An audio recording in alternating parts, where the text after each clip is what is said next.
Can I drink on it? Can I drink on here? Yeah, man, you can take a sip of your beer. I was drinking Monster.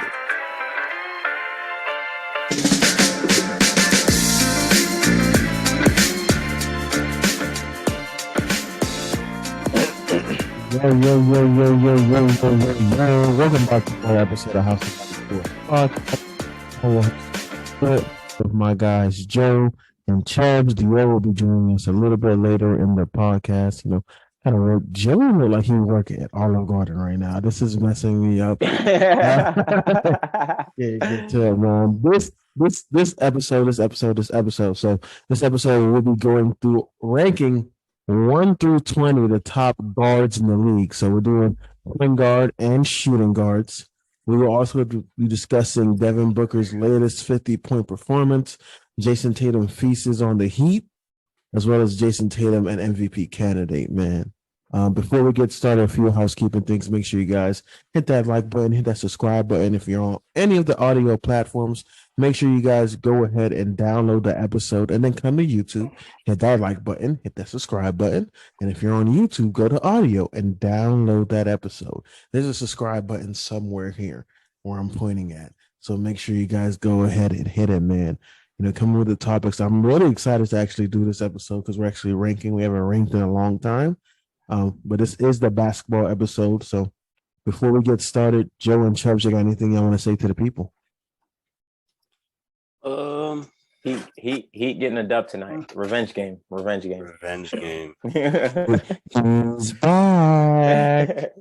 Jimmy's back. Jimmy's back. I'm about to get Tatum at work. Don't got much. All right, man. So I think we should just go. I got one thing. One thing exciting happened to me today. All right. ESPN journalist blocked me today on Twitter. No way. Was it the Ravens guy? Yeah, the Jameson Hensley. What did you do to him? And I wasn't even being crazy. My buddy was going at him, and I was like, "Yo, be careful. He's sensitive. He might block you." Mm-hmm. Next 5 minutes later, I get a block from him. So I'm just like, "Yo, you're an ESPN journalist for the Ravens. You keep blocking Ravens fans. Who's going to look at your shit?" Hey, man, but that's what you get when you try to start some controversy that's not very warranted at all. I wish DL was here so we could make fun of him of the Patriots losing just because he told Joey 2 weeks ago they bet not lose and he's been losing. They lost twice. Guess what? You can lose and you can still be ahead of him. That boy lose. That's funny, man. And then did y'all see that whole thing? Did y'all see that whole thing with AB and having a standoff with the cops and everything? Bro, it's crazy. I told you, y'all. I sent that thing into the chat. I saw that. He got an arrest warrant. That the standoff though was crazy. It was like a standoff for 12 hours, wasn't it? Or something like that. Yeah, it was a long ass time. Oh, he's staying in his crib? Yeah, he just stayed in his crib and they think he got guns in the house. It was a crazy day for Donda Sports. Kanye saying he loved Hitler. AB got an arrest warrant with standoff. It was crazy, man. It's a crazy day. CP3 apparently ruined his. And CP3 really is sniper. CP didn't do anything. All right. Allegedly. Kanye out here snitching. Right. That man is married. He said in the Kanye point, he said, before I go to bed tonight, let me put the world on some dust. This guy is sleeping with my wife. He's Kanye does this every time he says something crazy, trying to get the eyes on somebody else. Hey, I was just like, yo, the amount of married. The amount of memes and jokes I've been seeing on Twitter, bro, is been endless, bro. It's so funny, dog. I just be cracking up. Joe and Wayne, you see the meme? CP3 wakes up in the morning. It's a guy from the cookout. Hey, yo, what the fuck? I'm telling you, boy, he was just chilling in his bed, and next thing you know, he's like, yo, how did I get roped into this? I'm like, ain't he married? That's crazy, man. The funniest memes is the LeBron memes, man. I was telling him. I was telling him. He said Chris is really more mellow friend than mine. Yeah, I saw that one. I was like, yeah, the internet is undefeated, man. Internet is superly undefeated, man. But let's go ahead and get into ranking our top 20 guards of this year. So I did my list based on so far this year. I think that was told. But let's go ahead and get started, man. Joe, I want you to start it off. Who do you have? So I'm gonna say this: my list does not have Harden, Kyrie, or Ben. I didn't put any three of them in there right now. Ben Simmons doesn't deserve to be in anyway. So yeah. So and Kyrie and Harden, I felt like Harden played. I feel like he's like on the cusp of missing almost half of the games already. So like I didn't feel like throwing him in there, and Kyrie just kind of came back. So so we're gonna start from the bottom. No, we're just gonna go name. I'm gonna say 20. You gonna say 20? You say your 20th. I say mine. Chubb says his, and then we'll just keep going like that. All right, bet. My 20th is Zach LaVine. Any reason for Zach LaVine? Well, do you have any honorable mentions first? Honorable mentions. My honorable mentions was Freak Cade, because I don't have him in there. Oh my God, I didn't throw it as Cade, and I scratched it off. Why did I scratch that off? Cade, Garland. I don't have Garland in there. What? I don't. You're wild. I don't. I don't know why. I just don't. And I kind of came up with this list in like 10 minutes. Me too, but I got Garland in there. That's crazy. I don't have him in there because I feel like I give more credit to the other player on that team. But I'm gonna that's all I'm gonna say.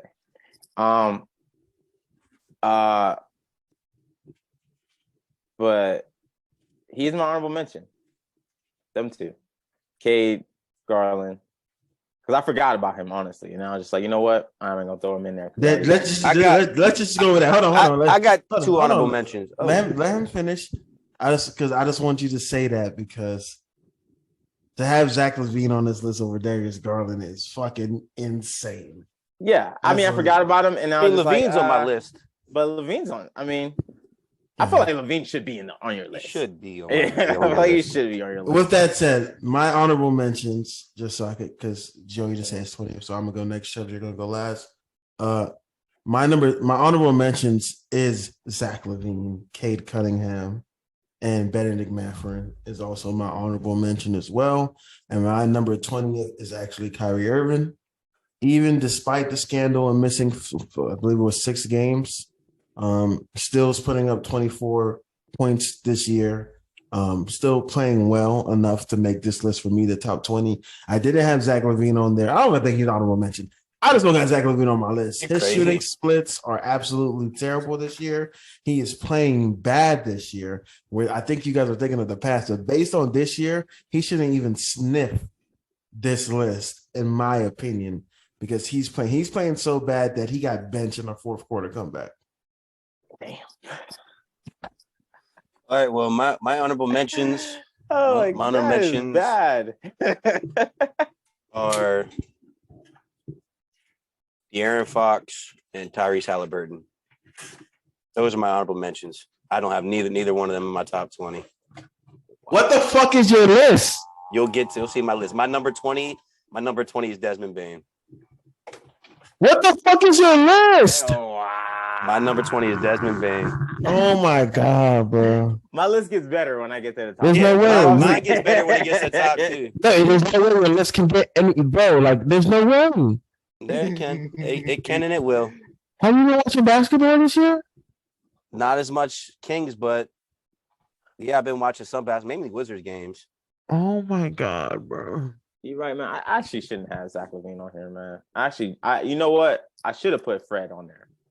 Fred was another honorable mention for me. I should have put Fred's not on mine, so I should have put him on. Bro, what the fuck is your list? I am missing Kyrie and Harden, so that's like. But yeah, 20 is Desmond Bane. So I felt like I had to fill in more spots. Can you say your honorable mentions for us again, just so I could clip that on there? Aaron Fox, Tyrese Halliburton.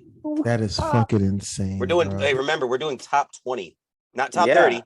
I know. Okay. If you're talking about this year, Tyrese is. All right, but we're talking about this year. They're both top 10. So for them not to be in top 20 is crazy. Facts. All right. Can we not do this because we're not going to do this. We're going to go to 19. We're just going to go to 19 because we're going to go to 19. We're going off of this year's stats. I'm going to go right back at you on Monday. We're going Why are you talking about football and talking about basketball? Because you guys do this to me when it's football stuff, and now we're doing it on the basketball stuff. The little question, we are giving a top 20 based off their stats and production. I'm just going to let you know that we're going based off of this year. Okay, that's what it said. That's all what right. Is that not what it said? No, you're good. You're good. Based on performance so far this year, that's what it says. We're good. Anyway, Joey, give me your number 19. 19. I got Jalen Brunson. Any reason why you got him there?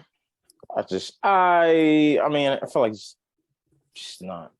I just feel like that's what he should be, really, honestly. And I'm with you. Number 19 for me is Jalen Brunson as well. Yeah, playing on it. He's playing consistent. There's a consistent even kill level.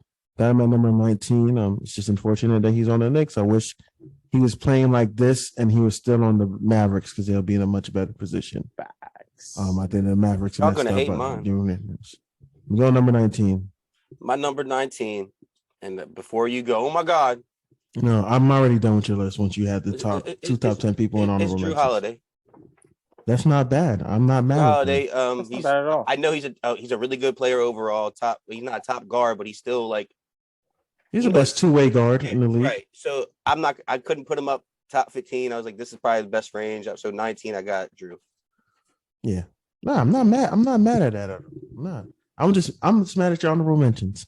Number 18, Joe. Hey. My 18. I got Bradley Beal. That's crazy. He's been playing good this year. That's crazy. Any reason why you got him at because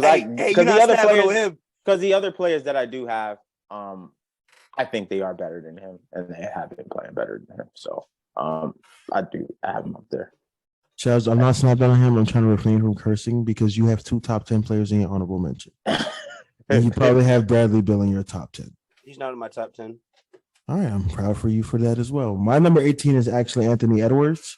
I have him there, despite 19. We're on 19. We're on 18. We're on 18. Oh, did you? All right, my bad. I thought we were still. Yeah, your 19 was Drew. Yeah, 18. Okay. Yeah, Joe. Remember, Joey starts it off. Mm-hmm. So yeah, I got Anthony Edwards at 18. You know, his points have increased, but it's not where we actually thought it would be. And I think that's just due to having Rudy Gobert and having Rudy Gobert and having Cat clog the paint. I think he's just trying to get adjusted to having those two twin towers on offense and not that much of spacing. So by the end of the year, when we do this list over again, by the end of the year, I expect him to be much closer to the top 10, if not in top 10 range. So that's what I have at number 18.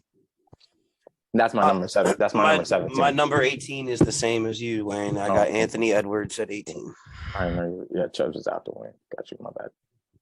But my 17 is Anthony Edwards. Okay. My number 17 is Anthony Simons. 23-8 with Dame out. He has kept the Blazers afloat. I would like to see him shoot a little bit better totally from the field. He's only shooting 42% from the field, but he's shooting 39% from 3 on about 8 attempts a game. So I could live with that. So I have Anthony Simons at number 17. My 17th is Zach LaVine. You guys already shit on him, so I can't really say much about him. But speak on your list. He's my 17th. It basically got down. I told you, like, it's hard. Like, when we get to the top 20, you got basically top 10 point guards, top 10 shooting guards you guys choose from and order them. It gets hard. It gets really difficult. So it was basically where the order lied. That's why he ended up being 17 for me. Perfect. 16, Joe. 16 is Simmons for me. It's crazy. Ben Simmons? Or no. Oh, Anthony. Okay. All right. For me at 16, I got Paul George. Even in a down year. Oh, I forgot Paul George is considered a shooting guard. I still believe he's playing well enough to get him at 16. He's averaging 23.6 per game, 6 rebounds, 4.3 assists, and plus we know what he provides on the defensive end. So even in down year, I still have him at 16 just because I believe the way he plays on both sides of the court. So that is my number 16. All right. I just want to let y'all know from here on out, like the same thing. It was gritty for me. It was hard. It was really hard. So Okay. number 16th, I'm gonna put the guy that came back this year. He's been out for a couple of years. Jamal Murray. I got him as my number 16th.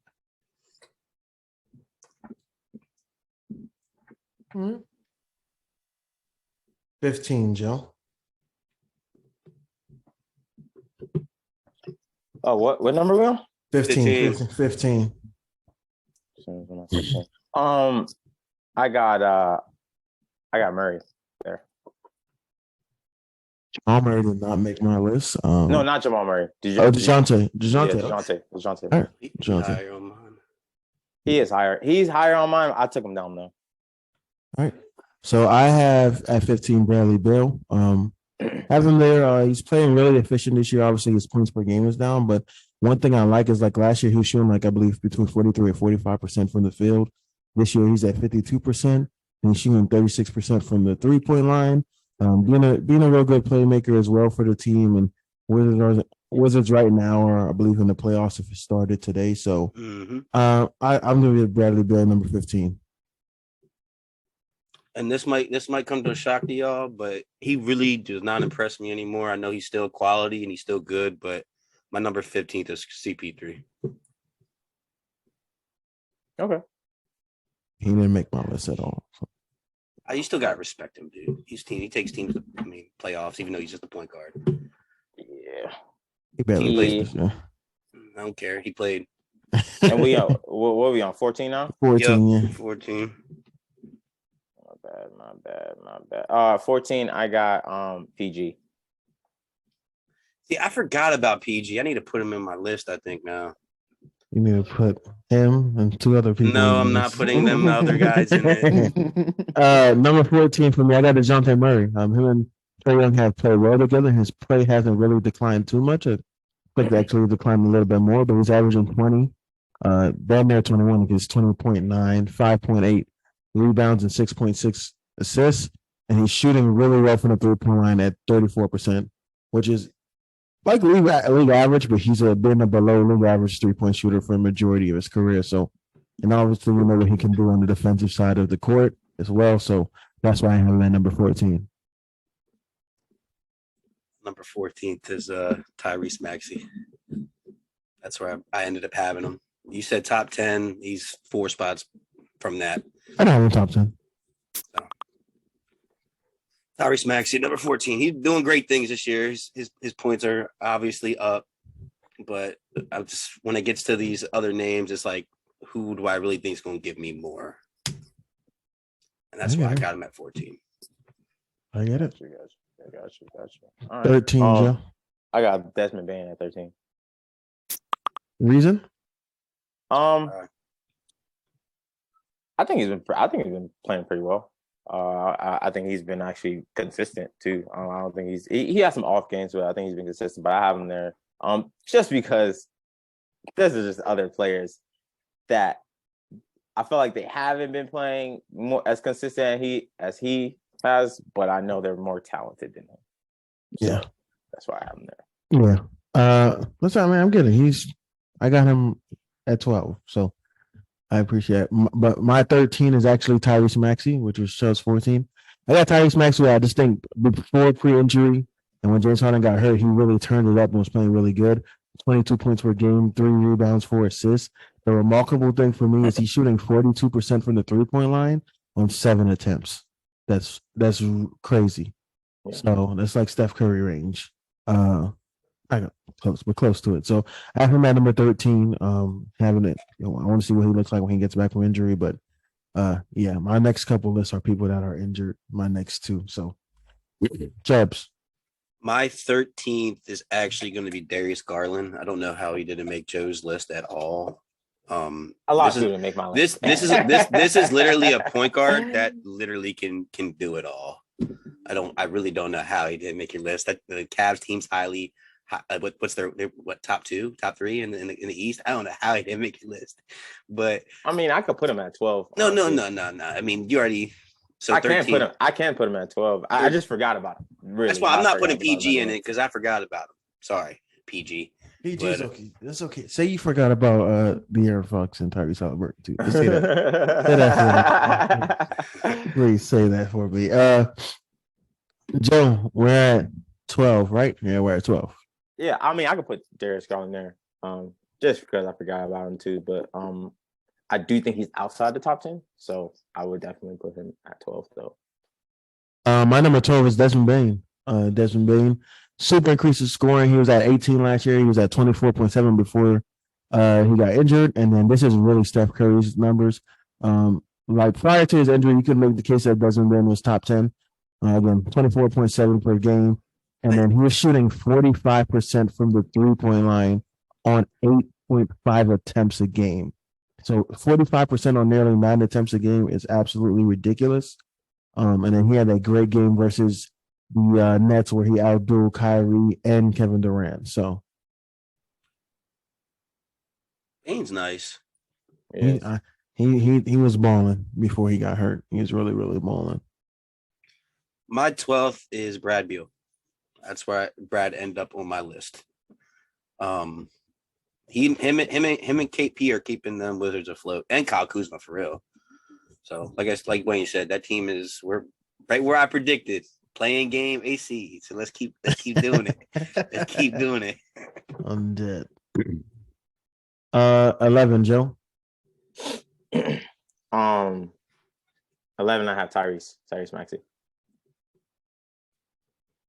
11, I got James Harden. Pre-injury, I think he was easily top 10. He had 22. He was averaging 22, 7, and 10. He was giving us a little triple doubles here and there as well. Looking like the old James Harden, little reminiscence of that. So I got James Harden at number 11 right now. I think if he didn't get injured, he probably would have been in the top 10. But that is my number 11, right outside the top 10. My number 11 is DeJounte Murray. Nice. No explanation. That's where I got him. 10, Joe. 10. My bad. 10. I got Trey. Okay. Trey Young. I still think he's his top guard in the league. I feel like he's streaky, but also at the same time, I feel like with DeJounte Murray on his team, he's been a little bit more consistent than we normally see. So I still got him, especially just off the way he plays. That's why I still have him in my top 10. Yeah. My number 10 is Darius Garland. So I have him 22-8. You know, he missed a good amount of time, but he came back, had a 50-point game versus the Kings. Was that the Kings or Timberwolves? Versus Timberwolves, he had a 50-point game. Obviously, he's not going to put up the amount of shots he has, but he's still, 22-8 is pretty good, especially when you have someone like Donovan Mitchell on your team. So I have Darius Garland at number 10. My number 10 is Kyrie Irving. I know he hasn't played a ton because of, him getting in trouble with, anti-Semitic stuff. But in the day, he's still a superstar. He came in games he has played. He's been putting up numbers. That's why I think he probably can, if he actually is back. I don't know. Did he apologize and do all that stuff? Yeah, he's back. He's back. He could push to like top 7 in this list by the end of the year. That's if the Nets are streaky, though. That's if they go on a run. Yeah. I mean, he's always a top 10 talent for sure. I had him at 20. I don't know. What did you have him on your list, Joe? No, he didn't put him in there. Kyrie? No, I didn't put Kyrie on my list. Yeah, I had him at 20 just because, In my eyes, he's still the best ball handler in the league. Best handles. We're at 9? 9. Yeah. For 9, I got Dame. The reason why I got Dame at 9 is because he missed a lot of games. I've only watched. He played pretty much half the games, and I wanted to put him in there because the games that he played, he was problems. So That's what I'm saying. he was balling. So I have to put him at 9 just because I think the game they played about 22 games, the most games played so far. He only played 11. So that's why I got him at 9. Dame is not on my list. What? I had on. Okay. Hey, you getting on me about De'Aaron Fox, Tyrese Halliburton, and Dame Lillard's now on your top 20 list. Don't think Dame deserves to be on there. Hey, say it again. I'll clip it. I mean, he's shooting 42% from the field, 33% from three. He is averaging 26 and 7, but I mean, I just don't. And the main reason why I didn't put him on there because he played half the games. Like the rest of those people played at least more than half of the games, so that's why I had them on there. But to me, Dame didn't play enough. But you got James on it. James played more than half the games. Did he? James Harden. I can look. Hold on. I'm looking at it right now. I'm pretty sure he played more than half the games. And even if he didn't, he looked way more impressive to me than James. James played 9 games, bro. Damn, he only played 9? You got him on your list. He played 9 games, bro. I mean, to be honest, I just don't think Dame has been that impressive to me. Like, I feel like crazy. To me, I feel like there's games where he's Dame, and then there's games where he's just regular. I mean, that might be crazy to some people that he's not on my list. If anything, he probably could be in the bottom 20. My number 9. How you gonna skip me, bro? You already went. You said Dame. He didn't say. I said Dame. I said I don't got Dame on my list. Oh, I know. My number 9 is Trae Young. You know, he had a slow start. His shooting percentage wasn't that well. But at the end of the day, Trae Young can literally lead the top 10 offense in the league by himself. Now he has the help with Dejounte Murray. He's averaging 27.8 and 9.6. So that's crazy. Bad shooting splits. My number 9 is James Harden. James Harden ended up being there. When I have seen him play, you know, I've seen a little bit of hints of like, you know, Houston James. So if Houston James can be like that the whole season for the 76ers, this team should push to Eastern Conference Finals, maybe. But you gotta have Jay gotta be Houston James with MVP Joel. You know what I mean? But yeah, that's where I got James. I don't think they need them to play at that level. I just think they need them two to play good and Tyrese Maxey to play good with them. I think they can make some real noise. If Maxey, them two are playing great and Maxey plays good, I think they can. Or either Maxey and Harden. Maxey and Embiid play great and Harden played good. I think you need to have somewhat little production out of Tobias Harris. Just a little bit. Hey, Tobias been balling when them boys was hurt. You saw what he did to the Nets by himself. What does he do when they get there when it's supposed to be easier? He don't do anything when they play him. That's what the problem is, I think, and this is why I always say I think Doc Rivers is a bad coach. Because in my opinion, to get him going, you need to take 2 of those guys out and then have him and Maxey with the second unit or him and Harden with the second unit where he gets some touches and get in rhythm and he can get going because he's not a catch and shoot guy. So, in all honesty, they should send him to the bench and have somebody else come up, but they don't really have no one they could start over him. They should make him the 6th man. That way he can get in rhythm, then he can end the game with them because he's in the rhythm. But Doc is a terrible coach. And you're also paying him $180 million, so you can't put your $180 million, maybe $80 million guy on the bench also. We're at number 8, Joe. 8. Oh, damn. See, I was torn between the 2, but I'm gonna go with Tyrese. I'm gonna put Tyrese Halliburton at 8. I was torn between him and De'Aaron Fox. I got them like right after each other. I didn't know which. I was like, it don't really matter. 8 or 7, don't matter for me. So, yeah, that's where I got him at. Yeah, our next 2 rankings are exactly the same if that's the case. I have Tyrese Halliburton at 8. He is the assist leader in the NBA, has the Pacers, who everybody thought would be in the Victor Wembanyama sweepstakes in the playoffs as well. And I just have him there. He's playing really well basketball. And he can shoot the ball a little bit. He can play some good defense for you. And again, like I say, he's leading the league in assists with not too great of people to, pass the ball. Obviously, you got Buddy Hill and Benedict Mathurin is balling. And he has Miles Turner looking good when he plays. So I think his average is like 13 assists, bro. Yeah, at one point it was at 15, but now it's at 13, I think. Balling. My number 8 is Trae Young. Trey. We kind of all had him in the same like little 9, 10 area. Yeah. I got him 8. You already say your 7th, Joe? My 7th is the De'Aaron Fox here. Yeah, my same is De'Aaron Fox at number 7 as well. He has the Kings in the playoffs. He's playing really good. The thing I've been impressed with him, especially when it comes down late in the game, he really goes and closes the deal. Seen him do it versus the Magic, seen him do it versus the Lakers and some other teams. So I have De'Aaron Fox at number 7. My 7th is Damian Lillard. Damian Lillard at number 7. Yep. Okay. And 6. I was wrong. I should have added Kyrie because he played about 15 games. I should have added him in there. Yeah, he only missed 5 or 6 games. But it's all right. It's all right. What are we doing again? 6. We're on 6. We're on 6. Okay. 6. You guys might not like this, but I do not have him in my top 5. You guys might think I'm crazy, but Donovan Mitchell is my 6. Interesting. That's not too crazy to me. Okay, cool.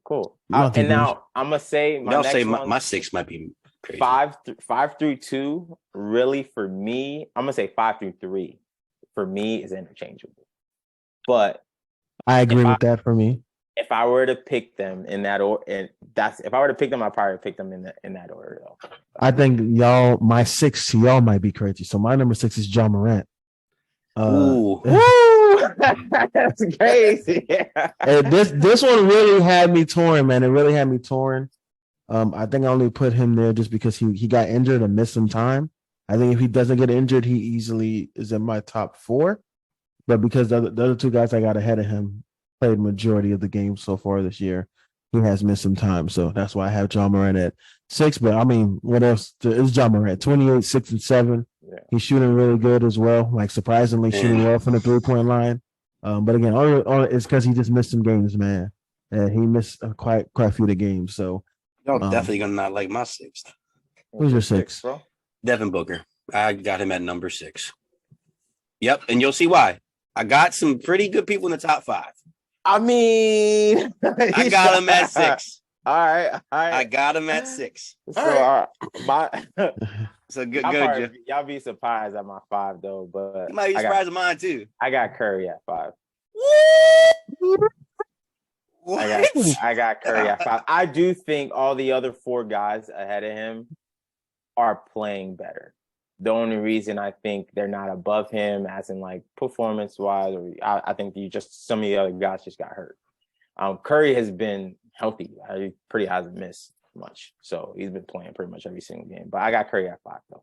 But like I said, 5 through 3, they're kind of interchangeable. But if I were to sound like you have 5 through 1 interchangeable. I mean, probably is, yeah, really. I mean, you're just picking hairs when you get to the top 5 for sure. For me, number 5, Donovan Mitchell. 28.4.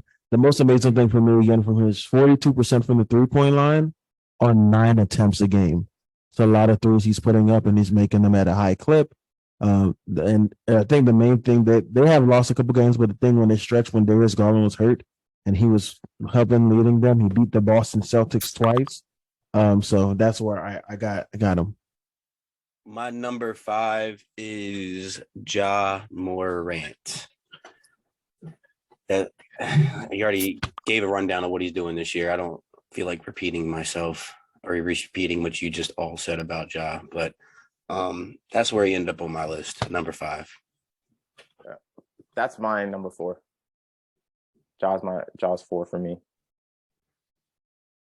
My number 4, I have Shai Gilgeous-Alexander. Yeah, that's the same with me. Number 4 is mine. It's my number 4. He's shooting 50% from the field, 91% from the free throw line, 5 boards, 6 assists.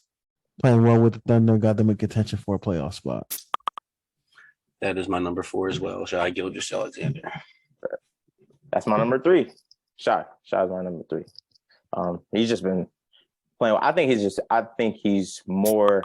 It's crazy to say. It's so crazy to say. I'm gonna say it's a crazy statement.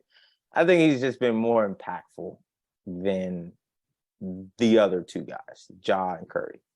I feel like if Clay is not on, everybody's like, "Oh, what's up with the Warriors?" But when it's like, Shai's like, I don't need anybody else to be on for me to go off. So I think that's why I have him above those other 2 guys, Ja and Curry. So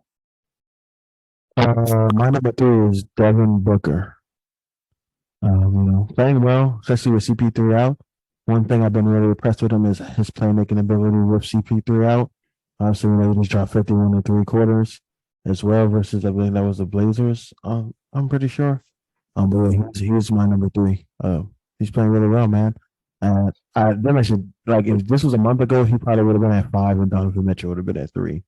But things changed in a month, and he's been on, and he's also leading a team that has the best record in the West. So, my number 3 is D Mitch. I think he's playing like the best shooting guard in the league, and that warrants, if we're talking about combo guards, that warrants top 3 if you're the best in your position. So that's why I got him at the top 3, because he is the best. He's the best shooting guard in the league right now, playing wise. I don't think it's Devin Booker, but I'm a D Mitch guy, so I don't hate that. Yeah, so, I can't get mad at that either. So yeah, I mean, who cares? Number 2, Joey. 2, I got Devin Booker. Devin Booker is number 2 for me. I mean, call it recency bias, man, but this man's balling. He's balling. I like, and they do have a great record, man. And I'll actually like just watch them play a couple times, and you know how just watching a person play, and you're like, yo, they should do a lot more. And that's how I feel about DeAndre Ayton. And I'm just like, yo, you are not helping your team just by like your size. And I feel like he should just be doing a lot more on the court. That's how I kind of feel about a lot of big men. But I think just Devin Booker to pick up the slack and without CP3 and Ball on the court like that, I think he wants to be number two at the guard position. So, my number 2 is Luka Doncic. What more can say? But it's Luka. It's Luka Magic. Bowling. I am worried about him possibly wearing down before the end of the season, but playing at an MVP level, I think obviously outside of Tatum, he's right up there with him as well. But yeah, I have Luka at 2. There's nothing more to say. I think he's leading the league in scoring, averaging damn near triple double. It's Luka Magic, so I have him at number 2. My number 2 is Stephen Curry. Because my number 1 is what your number 2 is. Okay. Cool. So my number 1 is Luka. So my number 1 is Luka. Yep. Yeah. So my MVP selection. My number 1 is Stephen Curry. So I have Steph Curry as number 1. I think if the Warriors were actually winning games right now, Steph Curry would be like damn near unanimous MVP. He's playing at an MVP level. He has a true shooting percentage of 68%. He's shooting at 68% at the rim as well. And he's leading. Contrary to popular belief, the Warriors actually have the best starting 5 by all the metrics in the NBA. It's just they have the worst bench in all metrics by the NBA as well. So that's why they're not winning games. So he's the best player on the best starting unit in the NBA, shooting at a high level. I was surprised. I had Luka at first, but then I went back into the numbers, and I was like, I got to put Steph there. Steph is really playing better than, to me, his 2016 MS MVP season. It's just they're not playing well enough as a team for him to actually get recognized as that. So I have Steph Curry there. Thoughts on the list, man? What do you guys think? I think talk about how hard. What was your thought process into like making this list and how hard it was? Top 5 was not hard for me. When I got to 11 and 12, I was like, dang, who want to put it over here? I didn't know what to do at 11 and 12. And at the end, it was more of, for me, it was more of okay, what are you doing for your team? And also, how are you also producing? Are you guys winning and things like that? So, because the top 5 to me was more of just like your skill level, also winning as well. That plays part of it. But most of those guys in the top 5 are winning. They're winning games, but not as much. Like, I mean, obviously not for Curry, not as much as the other guys, but but that I think the hard part for me was in the middle. 10, 11, 12. 10 was actually, no, 10 was Trae Young for me, but 11, 12, 13, that area for me, that was a little bit hard for me. They lost switching around while we actually went over stuff. Dubs? It got pretty hard around probably the 10 to 15 range for me. I know y'all were trying to dog my list before I even started, but it didn't sound like there was too many complaints with my answers when I was giving my answers. No, so it wasn't. Besides the two that you left off. Tyrese Halliburton. You honor, like, I can see if you honorable mention like somebody that's like 13, 15, bro. Like, you honorable mention. My top 10, in my top 10, I believe are better basketball players than that. Yeah, I mean, that's the only issue. Like, because to me, honorable, like, even if you just had him at the list at 13, 15, I'm like, yo, that's wild, but all right, I could cool. But to have him on your list. You took off 2 top 10 guards in the league right now. That was wild. The only thing I think I regret not having, I think after hearing y'all talk, I felt like I should have probably put Dame somewhere in the list. I don't know what stats I was looking at because it showed me like 19, or maybe I was just moving too fast. Mm-hmm. But I didn't realize it was 26. So I would probably take out Kyrie, move everybody down. I'll probably put him right at 16, right behind Bradley Beal. Is where I probably would have put. So you wouldn't take out Harden, only playing 9 games? No, I would just take out Kyrie. I would just take out Jalen Brunson, and then keep Kyrie at 20. Slide everybody down. I probably would have put Dame at 15. Okay. Right behind DeJounte Murray. That's probably where I would have put him. Yeah, Chubbs, you just had. Besides having those two out, having CP3 on the list was wild to me. Yeah, I don't have CP3 on my list at all. Oh, it is what it is. We'll get DL's list if he's able to make.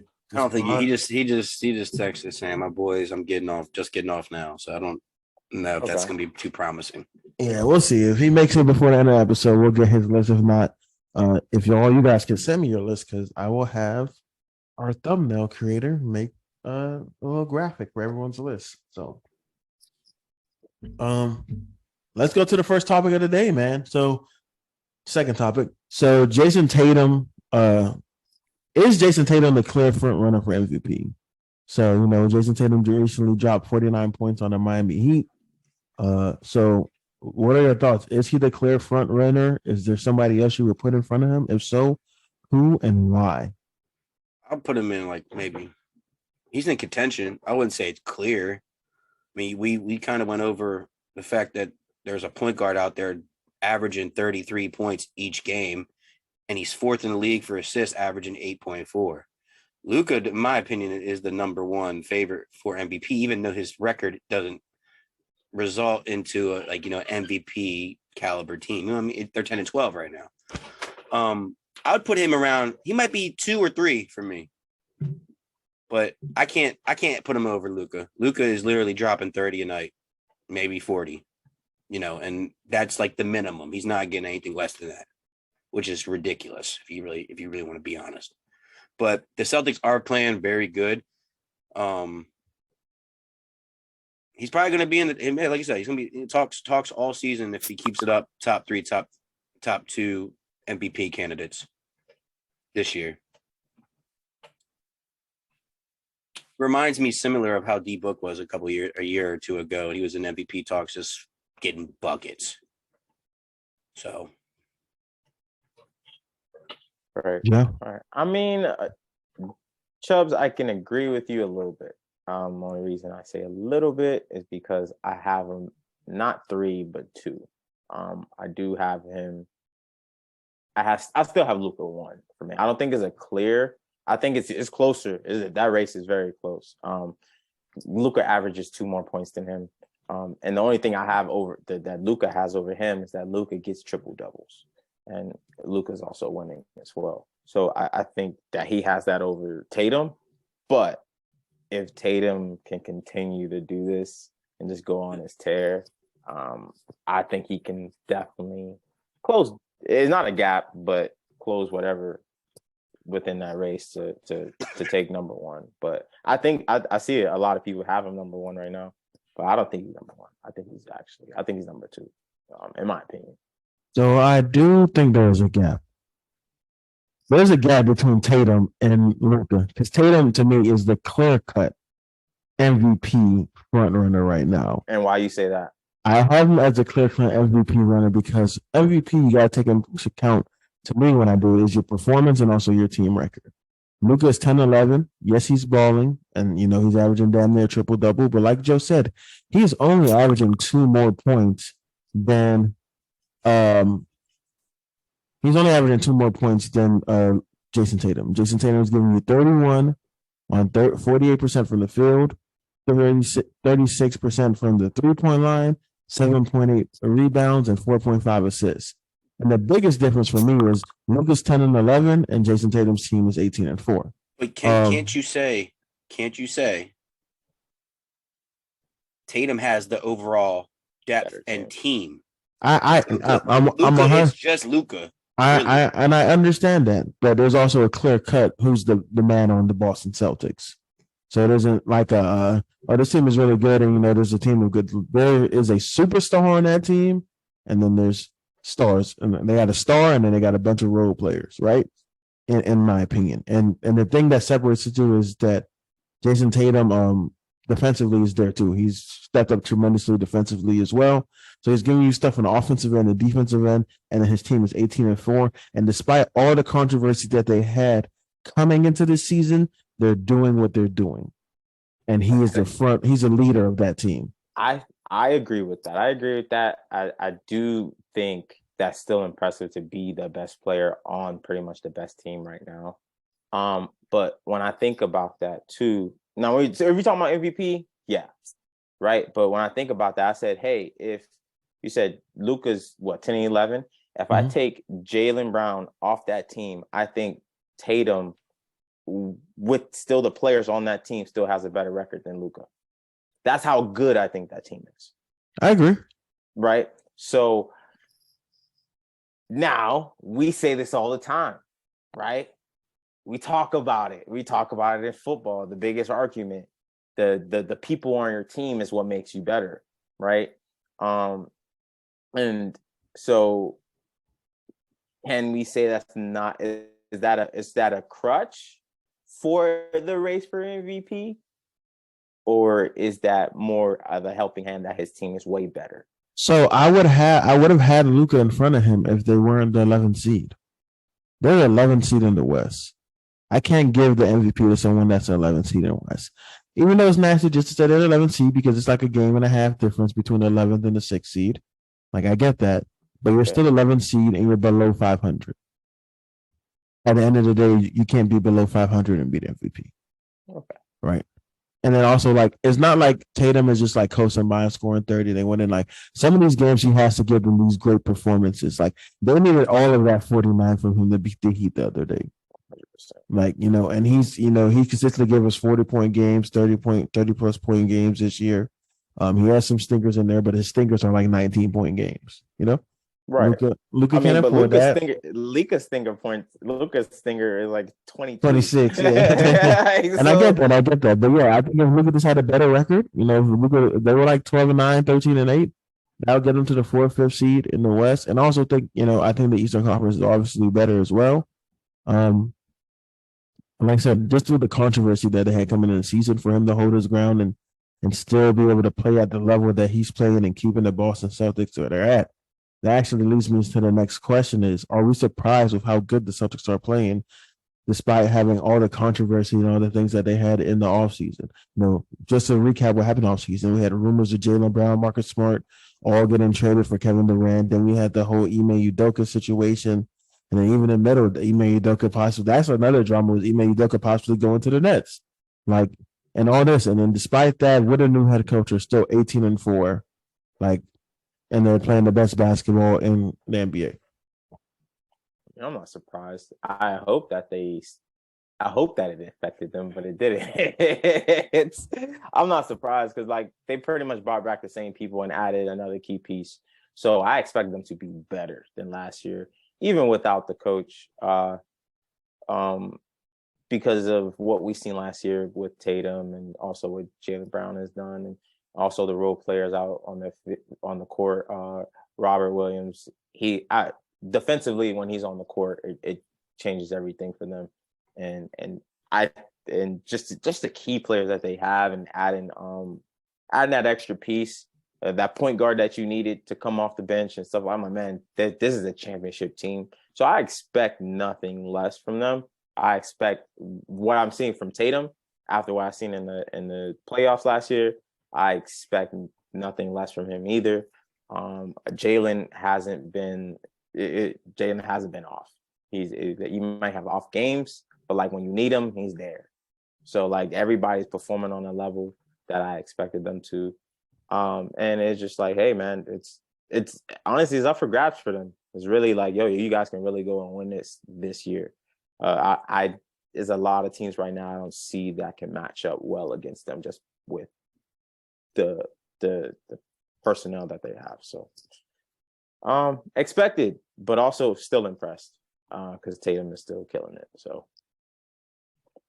my next question is, and then Chubbs, you can answer the following question, but just want you to answer this one as well. Did Ime get too much credit for what they did last year, based upon what they're doing so far this year? Chubbs? I would say that's not wild to say. What, that he got too much credit? Yeah, because if you really think about it, that team is stacked. I mean, last year too, they were stacked. But we didn't know what Robert Williams was. We didn't know like some of those role players, like who these guys. Grant Williams. We knew Grant Williams was a role player. I knew who Grant Williams was. Yeah, but we didn't know he was going to perform on that level the way he did in the playoffs. Yeah, to help them rise to because that's literally what helped them. That's you're giving credit to Ime for him coming alive. But this is what I want to say though. Ime is a defensive coach. Yeah, he literally changed up their defense second half to make that defense a lot better. I would say he probably did a lot for Robert Williams because Robert Williams wasn't a defensive player like that. Jason Tatum too.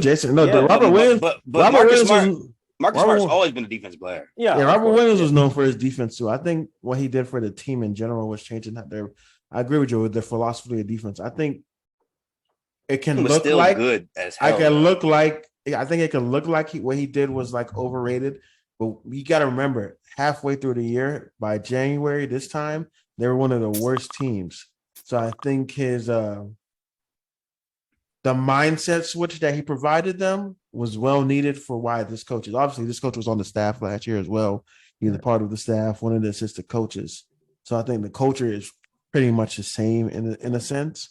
But I do think what Ime provided for them as a unit mentally is what we're seeing the fruition of, in my opinion. So, and let me ask you guys this: did you, before Ime coming to the Boston Celtics team, do you think did you view the Celtics as an offensive or more defensive team? I view them as a well-rounded unit. Yeah, balanced. In my opinion, just because I knew Jaylen Brown played defense. Mm-hmm. Right. I still think they're balanced. I think they could give you buckets, and then I think that they can lock you up. To me, the more impressive thing when we was watching that Heat game and we was in the party, Joe, was like what Malcolm Brogdon provides to them off the bench. Like is the fact that he's coming off the bench, that is a starting point guard in the league. Mm-hmm. He's still a starting point guard in the league. But that's what you're talking about, sacrificing and to make. He don't even mind being a 6-man. No, he told him to trade them where he think somewhere that he can win, and they traded him to Boston. So shout out to the Pacers for doing that. But yeah, I see them just as a balanced team. But I do think their defense, I think, like you said, pre him, especially because they had Kyrie, a lot of people viewed them more as an offensive team. And we saw Jason Tatum as his offensive talent. So they were a little bit more offensively oriented. I give you that, Joe. But we knew they weren't scrubs on defense, I would say. They could play good defense where the offense was overarching. But with Ime, like I agree with you. Even though they're good on offense, I think their defense is their greatest attribute. Because when they're ready to lock up, they're ready. I think they went on like a 30 or 28-point run the other night where they just locked up a team. It was like a 28 and it turns to like a 30-4 run. It was crazy. When it's time to lock up, they lock up. Yeah. It's scary. Ain't gonna happen tonight, though. Hey, Jimmy back. Jimmy is back. I kind of do, even though I want to put it, I do want to kind of like talk about the Heat a little bit, Joe. Just like, what do you think is like wrong with us? Because we're not right now. We're 11 seed. We're 10-12. In the last 10 games, we are 5-5. Obviously, I feel like we had a quite few injuries. Obviously we've been a little bit injury ridden. Tyler Heroes got hurt. This has got hurt. We've been playing. To me also, I don't understand why Jovic isn't playing. Like just seeing 8. Udonis Haslem and Dwayne Dedmon get minutes just makes me mad every time I think about it. And the fact that I feel like this offseason we didn't make anything to do anything to get better. And we lost a guy, and I think we're complacent. But yeah, what do you just think about the Heat? I think our defense is worse than what it was. And I feel like we're losing our identity on defense. Our identity on defense was like crazy. We were like, yo, we're locking everything up. We're killing it. Bam was like one of the best defensive players in the NBA. And I feel like now we're trying to lean more towards offense. We want to shoot threes. We're trying to get our guys open. And then the guys that's on the court aren't technically defensive players that can still shoot the ball. Like we got Max Struess on the court, whatever his name is, on the court. He can't guard anybody. And the sad part is, out of the white boys, he's the best defender. I know. Exactly. It's like he can't guard anyone. So us matching up versus the Celtics, that's a terrible matchup. Because if Jimmy's not playing, who's guarding anyone? And because Kyle Lowry can be a good defender, but those guys that need to be guarded, he's too small. Wings. Yeah, he's too small for them. He can't do it. And we can't have Bam always leaving the paint, right? Because we need somebody to still get boards. And again, I do agree with you. Why the hell Jovic is not playing? Why is Haslem getting minutes? Why is Dwayne Dedmon on the court? Like, why? And again, I blame offseason, GM, front office. We got to get people to replace PJ Tucker. We got to get people to replace that defensive anchor. Because like PJ Tucker was kind of a defensive anchor for us. He would come in and he would just kind of get us just going defensively. And I think we didn't find anybody to replace that. And now we're kind of looking towards Jimmy. And Jimmy's like, yo, I can't do everything. I can't do everything. I know what y'all want me to do, but I can't do everything. And then this is where I feel happens to Jimmy and everywhere he goes. He goes somewhere and they say, Jimmy, we need you to do everything. Chicago Bulls. He goes to Philadelphia, which probably was a great opportunity for him. But then again, Joel Embiid is like that guy that he's there, but he's not. He's there, but he's not, in and out. And they say, yo, Jimmy, we need to do everything. And then I think once we gave Jimmy that, yo, listen, just get buckets. Be Jimmy buckets. You could strap up this guy and strap him up, but be Jimmy buckets, get buckets when we need you to get buckets. Go to the rack, go to the free throw line to get free throws when we need to. And then we have some other guys to play defense to give you some slack. But we don't have that. So I just think we don't have the manpower, really. And I think we're kind of flat, bro. Our team, I think the morale of our team is just low. Yeah. It's hard for me to judge us fully just because we've had suffered a lot of injuries. Yurtseven hasn't played at all this year. Tyler Hero in and out of the lineup, Jimmy in and out of the lineup. So I'm really going to judge us around January. I'm going to give us this month to get healthy. But January, February, that'll let me know how I feel about us going into the playoffs. Yeah, Chubbs, any thoughts? All right. So next one is obviously Devin Booker has been playing amazing. He recently just dropped 51 points. My question is for you guys. Last year in the playoffs, the Suns had a stinker. The Suns had a sneak. I can't think. The Suns had a stinker versus Luka Doncic in the Mavs. Terrible series. Obviously we know they lost by 30-plus points on their home court. At one point, Luka was outscoring them in the second quarter or third quarter, whatever he had. And they look a lot better this year, but it is the regular season. So my question to you guys is, do you think we can trust the Suns? No. I think there's too many teams I see no changes in the Suns. They're the same team. They're the same team. The regular season beasts? Yeah, I didn't see no big acquisition to make me feel like, oh, yo, they're going to be different this year. Yeah, I don't think no one has stepped up. And I don't think Ayton took the next step, Mikal Bridges or anybody take that huge step for us to. I agree with you guys there. Right. I don't trust him. I don't trust him. I agree with you. Yeah. if you really look at playoff, the top 4, maybe 5 playoff teams in both conferences, most teams made acquisitions, like decent acquisitions. Like the Celtics got Bogdanovich, big for them. I mean, he's not like a crazy name, but he gets buckets. Yeah. That's a good pickup. Who else made a pretty? I mean, the Hawks were what, a 5th seed, 6th seed last year. They got DeJounte. Like they made a big pickup. Like I just don't trust the Suns because they didn't get anybody. They almost lost their center. And what were they going to do if he left? I mean, even though Ayton's, as like you said, doesn't really impress anybody, but they didn't even try like getting a potential suitor for replacement because he was about to go to Dallas. Yeah. And they like I don't know. And I like their GM or their basketball. James Jones, Miami guy. Yeah. Great. He's been doing a great job building. He recently got promoted to He got promoted like last week. Yeah. But he did a good job building that team, but he didn't do anything this offseason. I thought it was tied up. I mean, I think they were hoping on like Cam Johnson boosting up. That's why they were willing to get rid of. That's why Jay Crowder isn't playing. Mm-hmm. They said, "Hey, yo, Cam, you're starting. We want you to be the guy." But I agree. I don't think, like I said, they ain't getting no acquisitions, any trades to make anything to move me, and no one has taken a better leap to think that we are, So, as a Suns owner, like I don't see any, because like with the players they have, they can obviously grow, but I don't see any gaps, right? Like I don't think there's any gaps in their team or any holes in their team. The players just have to, like, I feel like they have the ability to play well. I think they just have to play well, and they can be that team. So for me, I'm like, all right, cool. If I'm a GM, do I go out and get somebody or do I bet on my team that I already have?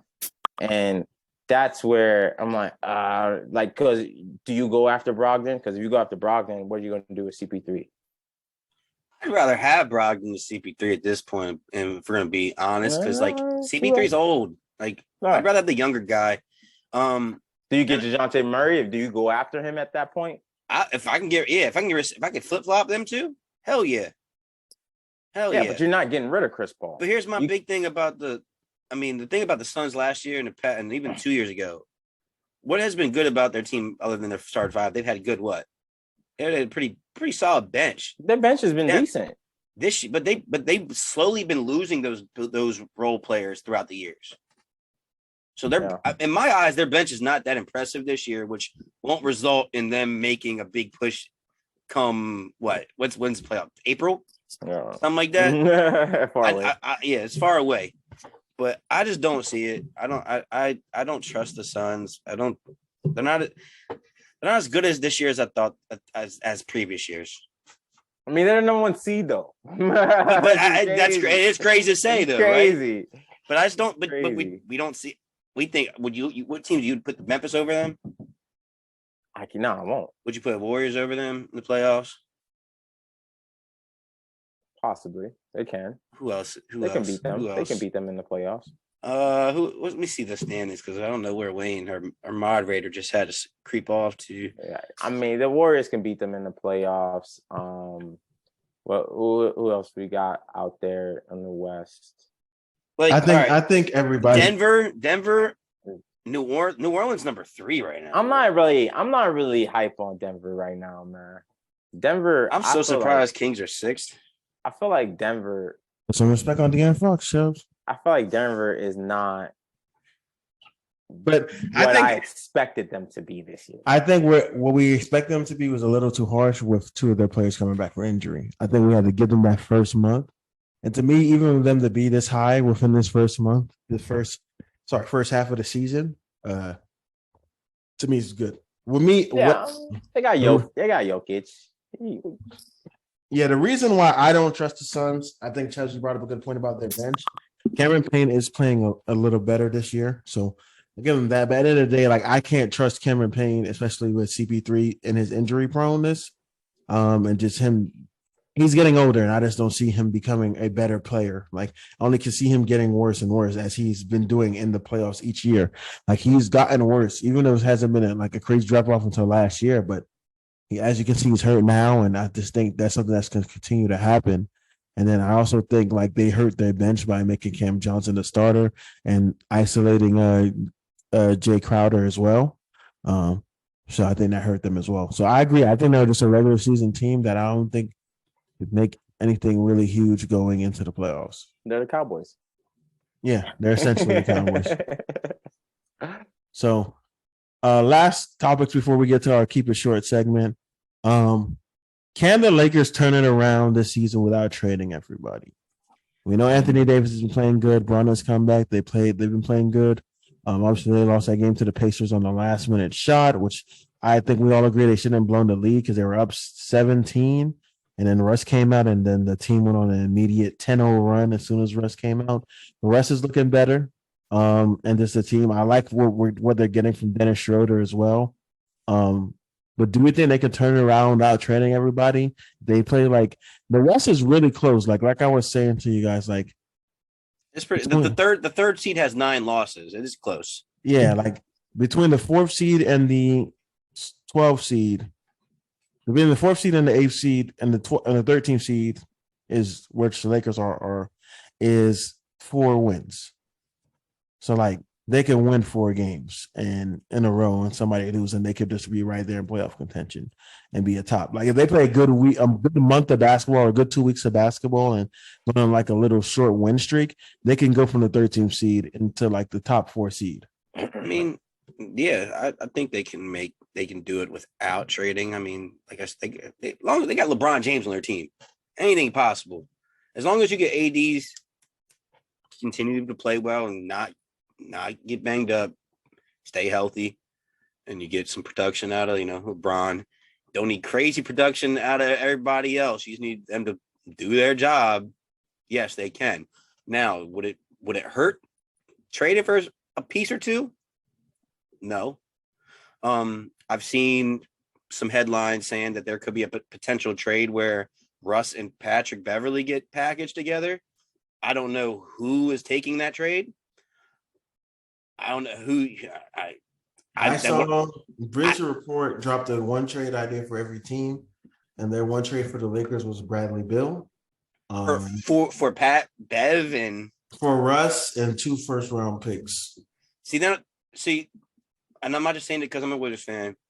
But suck. I don't see them doing that at all. They're gonna suck if they do that. One, we've already had Russ. I don't think they want Russ again. Russ it's not for y'all. It's not about. I think they're not gonna get rid of Brad for Russ and 2 first-round picks that might not turn out to be anything. Well, the thing is, those first-round picks are after Braun is gone, because is after Braun contract's in, and we probably think this was Braun's last contract, right? Another thing is Russ is just once you clear the books of his $46 million, you got free cap space next year, right? You got that cap space gone.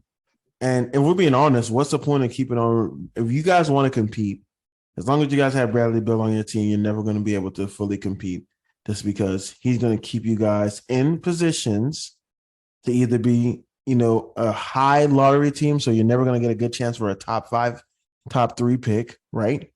Mm-hmm. Or he's going to play well enough where you guys will be an 8 or 9 seed. Again, not 8 or 7 seed, not to be good enough to get a top pick. So if you truly want to contend, you have to go fully into a rebuild mode. By doing that, you would go in a full rebuild mode by getting rid of him. But you can't go in full rebuild mode and rely on the NBA draft. This isn't the NFL where we have people we know that can come in and do stuff. NBA draft is hit or miss. Let's be real. I mean, if you got a good scouting, then you won't be hit or miss. Yeah, but I'm saying it's more miss than hit though in recent years. Let me think. Who in we recent seen? years? No, I don't think so. The Warriors did it. The Celtics did it. I think that you want to say Detroit missing. They got Kay Cunningham and Jaden Ivey. You want to say the Orlando Magic missing? They got Paolo Banchero. Memphis, the Pacers. Memphis ain't miss. A lot of teams that miss. If you guys, to be honest, in my opinion, if you guys are gonna get rid of Bradley Beal, this would be the year because this draft and the following draft are the drafts for prospects. Like think about that though. Think about all the years y'all could have traded Bradley Beal and got one of those players that's on these teams now. Like, to be honest, if you think about who's going to come in this year's draft, you got the Thompson twins, you got Victor, you got Scoot, you got Rob Dillingham, you got I said the Thompson twins already. You got why can I think of this guy's name? Bro, you got Imani Bates. You got there's hella talent. Correct. You talking about guys that are the best scorers on their college team, right? You're talking about that. There's a lot of those in the league. I mean, in college basketball, and they got drafted last year. The Wizards drafted Johnny Davis, who was the best player on Wisconsin and was balling on Wisconsin from Big Ten. And let me preface, and he's not playing at all. And let me preface that to you. Where did you guys draft him at? Number 11. Okay. 10. I get it. Bradley Beal, lottery. It's lottery, but it's a low lottery. Like those are the chances you make. You get rid of Bradley Beal. Now we're talking. We got a chance to get a top 5, and also this draft is way better than last year's draft. Chubbs, the Wizards need to have a top 5, top 3 pick, bro. I think that's where those are the players that you want. Top 5, top 3. But let's be real. Let's be real. Not the Ravens. Wizards had that. They had the number 1 pick in John Wall. And okay, then a couple years later, they had the number 3 pick in Bradley Beal. The team did not end up going anywhere. And I love Bradley Beal. You know, I'm a Gator guy, but he ain't it. He's not generational. He's not generational. He ain't it. You're not generational. In these next couple of drafts, you got generational talent. In my opinion, John Wall was a good pick for you guys. He was good, but the team didn't do anything. Still, is what I'm saying. But who y'all didn't put around him. Y'all didn't put nothing around him. I agree. They had Marcin Gortat and Nick Young. Yeah, that's my point. Exactly. You guys got it. What you got to me? Y'all got to me. In my opinion, I got a clean house. When I say full rebuild, I'm talking about new GM. I do like the team that we got though this year. New thing, yeah. Kyle Kuzma is definitely good. So Kuzma, KP's playing good. They're getting stuff out of Rui. They're getting stuff out of Kispert. You know, they're looking decent. Like the teams you guys have, the team you have now is great. The only thing I think about when that's like the biggest rebuild they've done. I'm not gonna say great, good. The only thing I think about when having a team is what am I doing next year? Am I going to contend again next year, or am I have to rebuild next year? I don't know where y'all going, because being a middle pack team, that's what you guys are. That's what we are. I'm not, and there's no argument out of me. And I think that you can't stay that forever. To me, as a fan of the Wizards, you should want you guys to tank and try and get an excellent talent. I thought about it this year. Clean house, get rid of Bradley Beal. But you'll get some nice draft capital for Bradley Beal, Kyle Kuzma. The way you got to sell on these guys when they're playing high. Facts. Like you guys could really get a steal for Bradley Beal. Not even send him to Lakers. Send him somewhere else. Send him to Heat. You get a bargain. Of course, Bill. Yeah. I haven't heard that one before. I actually would prefer Kuzma. Kuzma's balling right now. True. I would prefer Kuzma. But I think Kuzma is young. I don't think they want to get rid of Kuzma. Yeah. So I feel like that will be a piece that they will keep. And KP's balling too, and then I don't think he has a lot of. Yeah, but we don't want KP value. But he dropped 41 last game. I mean, he balling. He probably would fit well on the Heat. We move Bam to the 4. That would be. Why are we talking about giving him to the Heat? Stop talking about the Heat, man. God damn. Y'all want everybody. Oh man, hey, but I gotta go. One thing though, before you leave, good old Heat fans did everything I knew they do every year. Week into the season, Wayne didn't say nothing on Twitter. They were asking for KD. Because he had us listed. That's not far though. No. He had us on his list, a short list of teams. This was during the he did not. He committed to the team before the season started. Everybody said they committed, man. Then they don't commit. It's time. Hey, James Harden. I saw a bunch of NBA Central or Heat fans. It's time. Let's do this. All right, Joe. Before you go, I just want you to answer. We just got the shorts left. If you could do these real quick. All right. So let's get to our keep it short segment. Y'all know what it is. TikTok, YouTube Shorts. This is where we do it. If you had to choose a team, which one would you pick? The 2001 Lakers, 2019 Warriors, 1988 Bulls. 1988? 1998 Bulls. I said 1988. Damn. I'm gonna go. Let me make sure that's the right Bulls team before. No, that's not the right. Is that the right Bulls team? It might be the 96 Bulls. I like 96 Bulls better. Yeah, 96 Bulls were the 70. Yeah, 95, 96 Bulls were the team that won 72-10. So if they had to play, so give me your top two, and then tell me who would win like a series. Top two. I'm gonna go crazy. 2019. That's what KD. Yeah, that's what KD. Damn, dog, that's so unfair, bro. I'm gonna go 2019 Warriors. This is crazy. You just picked the all the teams that basically got either three-peated or came close to three-peating. Yeah. You should have put the Miami Heat in there. I would have put They would be the worst team. They would be the worst. They would be the worst team, bro. Because of Joe Anthony. Yeah. Rio. Oh God. Bro, it's like hard not to pick MJ, bro. Like I feel like I have to pick the Warriors just because they got KD and Curry on the team. But I'm leaning towards the Lakers more because of Kobe, honestly, and Shaq. I'm just leaning towards more that team more. So, but 7-game series, I think the Warriors beat both of them. I just want to know who guarding Jordan. I think the Warriors beat both of them. Who's guarding him? Who you got, Chubbs? Wait. Who you got, Chubbs? So you got Jordan out of any of these teams? So this is the 98 team with Horace Grant. I meant 96, 95, 96. 95, Horace Grant's on the team, right? And Dennis Rodman. Let me double check. I will double check. Dennis. If Horace and Dennis are on the team, Dennis is there. I'm picking the Bulls first. Yeah, they got Dennis Rodman. I just don't know who's guarding Jordan on that Warriors team. Warriors are second. Tony Kukoc, yeah, Ron Harper. They don't have Horace Grant though, because Horace Grant was in there. And I got John Sally though. I'll still pick the Bulls. I think Dennis Rodman would bully the shit out of Draymond. Draymond not getting no type of boards. No one's gonna be able to guard Jordan.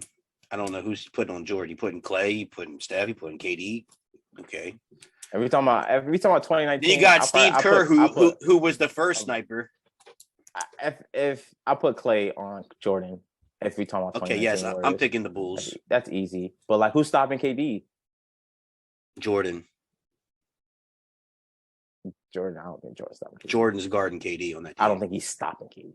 I'm sorry. No, Scotty's guarding KD. I don't think Scotty's stopping KD either. I'm going Bulls, Warriors, Lakers. All right. So this one is so hard, man. This one is so hard because like this Lakers team, they got Rough Riders, right? They got people that can play. Because you could go with the Lakers team, right? Obviously, Jordan and Kobe cancel out each other, right? And then nobody has no answer for Shaq. But then you got like Scotty, you got all these other people that can, make a maneuver. And it's like, damn, that's hard. You got Rough Riders with, Derek Fisher, Tyronn Lue at the time, scrappy people, right? Mm-hmm. And you got to remember, this team literally went 16-1. If it wasn't for AI, like 40-point, 50-point performance, they would have swept the entire playoffs, right? Then you got the 72-10 Bulls team. And then you got the KD Warriors. And to me, even despite having no big man, that team is the best team ever assembled in NBA history. That team is just you can't double team that team. In these other teams, you could find a way to double Jordan. You could find a way to double Kobe or double Shaq. And then if they put Shaq or any in the pick and roll, it's going to be a long night for Shaq. It's a wrap. So yeah, I gotta go with this Warriors 2019 Warriors. I think they're the greatest team assembled. Yeah, man, them boys are lit. Next one we have guard and big man duos. A little tougher one. This is a wild one. So you got Darius Garland, Evan Mobley, DeAndre Ayton, Devin Booker. I like this. Hero or Bam. Start, bench, cut. Oh my God, bro. I would take the next. I don't even want to. I'm going to say nobody. The next one. I'm cutting Bam and Hero. I